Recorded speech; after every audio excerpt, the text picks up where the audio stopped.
સુરતની સરથાણા પોલીસે સોશિયલ મીડિયામાં ખોટા સમાચાર પ્રસારિત કરવા મામલે કાર્યવાહી હાથ ધરી છે। સરથાણા વિસ્તારમાં મજૂરો વચ્ચે સામાન્ય બબાલ થઈ હતી।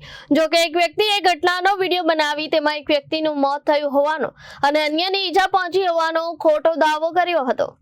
મળતી માહિતી મુજબ સરથાણા વિસ્તારમાં મજૂરો વચ્ચે સામાન્ય બબાલ થઈ હતી। જો કે એક વ્યક્તિએ ઘટનાનો વિડીયો બનાવી તેમાં એક વ્યક્તિનું મોત થયું હોવાનો અને અન્યને ઈજા પહોંચી હોવાનો ખોટો દાવો કર્યો હતો।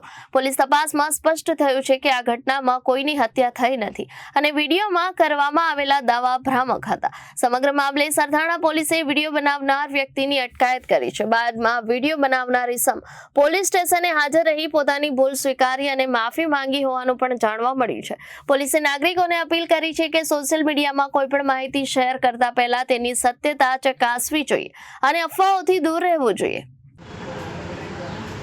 ગઈકાલે તારીખ 11/2025 સવારે સરથાણા બાપા સીતારામ ચોક વીર સિલ્વર બિઝનેસ હબ પાસેથી હું પસાર થતો હતો ત્યારે સવારે 8 વાગે ત્યાં મજૂરો વચ્ચે ઝઘડો ચાલતો હતો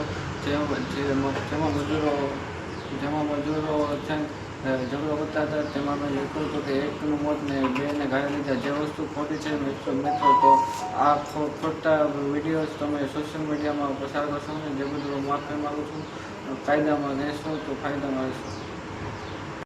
bureau report Janadesh news Surat.